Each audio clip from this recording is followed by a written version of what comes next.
Guys, welcome to the Leopard Trail. I'm going to give you a quick briefing on the key things you need to know, and then I'll also talk you through the actual events on the trail itself. So let's start with the 4 days. You're currently here at base camp. It's a 4-day trail that'll bring you back to base camp. Day 1, you can see up here, you're looking at about 10 kilometers. We recommend you give yourself 3 to 5 hours to complete day 1. It's got one very steep start to the day. It gets you nice and going, and then it's a pretty easy day from there onwards. You're going downhill the whole way. A few things to note about day 1. At this point here, which is pretty much halfway in the trail, there is a view point, Gabriel's Pools. Now what you want to do at this point is you come off the main Leopard Trail, you go into Gabriel's Pools, and then you go back to the main trail and head on back.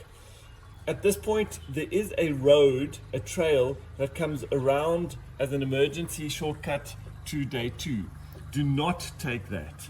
Remember, you need to come in and then go back out. It is very clearly marked, but just to let you know. You'll walk through to Hut 1. Then the next day, you are looking at 18 kilometers. We recommend you give yourself 5 to 8 hours to do this one. Very important. Remember that from the hut, you are backtracking for about 1 kilometer on the path that you came in on, and then it splits and comes up Reebok Valley. This is a beautiful, easy walk, a nice flat section, and then you're going to have one steep climb as you get to this point. Keep coming. A good halfway point is called Reflection Pools. Now, Gabriel's Pools is directly below Reflection Pools, and there's a waterfall that connects the two, so you can't actually go from Reflection Pools to Gabriel's Pools, but that is a great halfway point. There's normally water and shade, and then you are heading back home a downhill along day 2 until you get to the second camp. Day 3 is often the day that people are most nervous about. It's a good 22 kilometers. We recommend you give yourself 6 to 9 hours on this day. Day 3 starts, let's start back here, sorry. Day 3 starts with 3 consecutive uphills and drops. So you're literally going up one saddle and down, up another saddle and down, up another saddle and down. So if you have a look at the map, what we're doing here is you're going up to the top of Honeybush Hill, you're dropping down, you're heading up to the top of Inconvenient Truth, you're dropping down, heading up to the top of Ain't So Bad, and you're dropping down.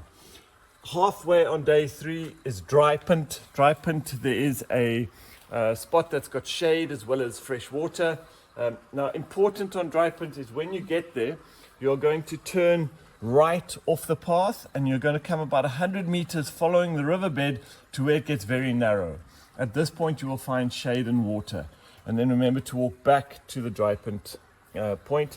This is a beautiful valley. The last 10 kilometers of day 3 is easy walking downhill the whole way until you get to hut number 3.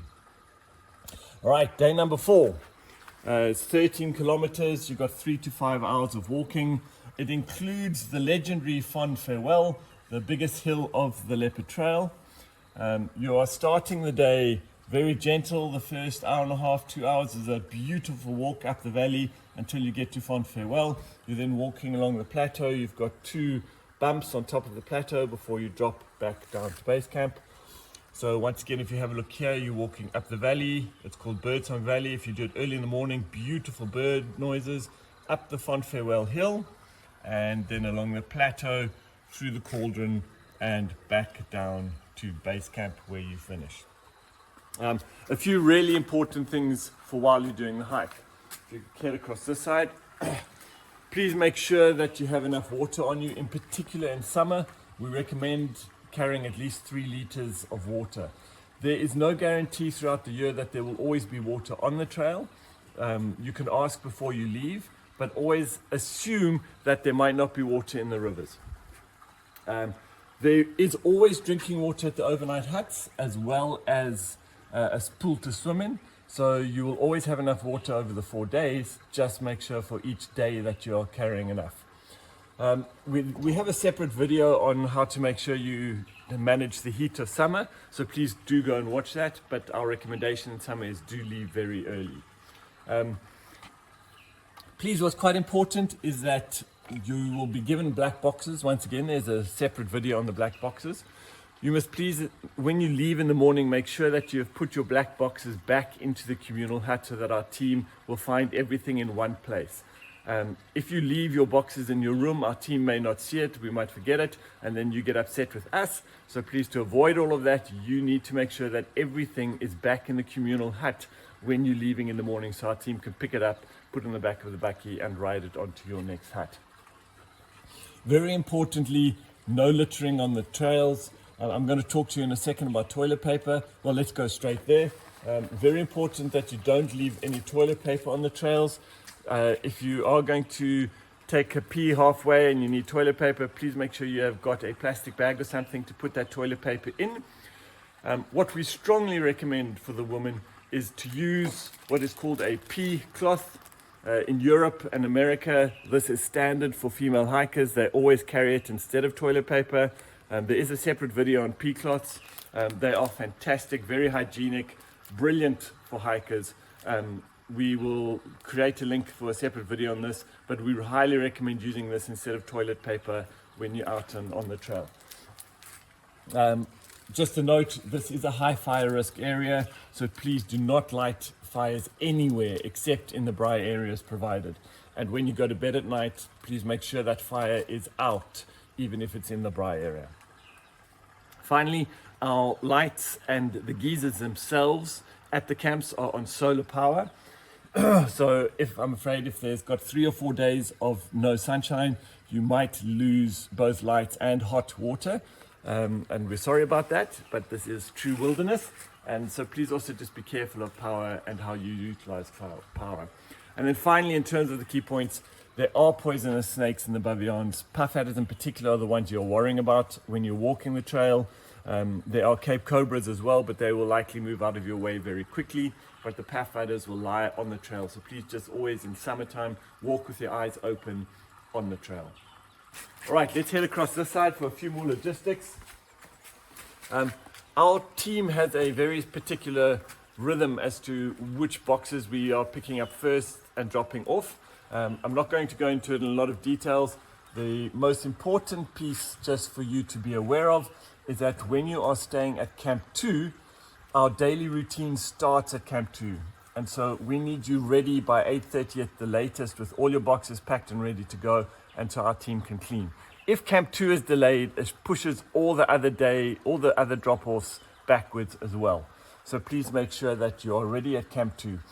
You can have a look here. That's the times that you can expect your boxes to be arriving at the different campsites. So if you are going to arrive, for example, at Camp 2 earlier, then please make sure you have taken enough food with you so that you've got food in your day pack, even if you're at the camp, because your boxes might arrive later than you. All right. Very important, we cater for 14 boxes per group, and that includes a cool box and an electric cool box. You can normally bring a third cool box if you want, but the maximum in terms of the black boxes that we provide is 12 per group. Please don't ask our team to give you extra. We don't have physically space on the transport to take more than what we have allocated. And then finally, we've mentioned it before, the Leopard Trail is absolutely spotless. We are constantly making sure there's no litter, and our hiking community is fantastic. There is very seldom litter. The only litter we do get is toilet paper. So once again, just a repeat, please make sure you carry your toilet paper out. Bring plastic bags or brown paper bags, put your toilet paper in that, take it back to the campsite and throw it in the bins that are provided for you. That's really it for myself. I hope you have a fantastic hike and have safe hiking. There is a separate brief that we will provide you on the satellite phones. So every group will be given a satellite phone, but that we will handle when you are here. Willem will give you the briefing when he gives you the phone, so you have a safety phone with you the whole time. Have a fantastic hike, be safe, and drink enough water.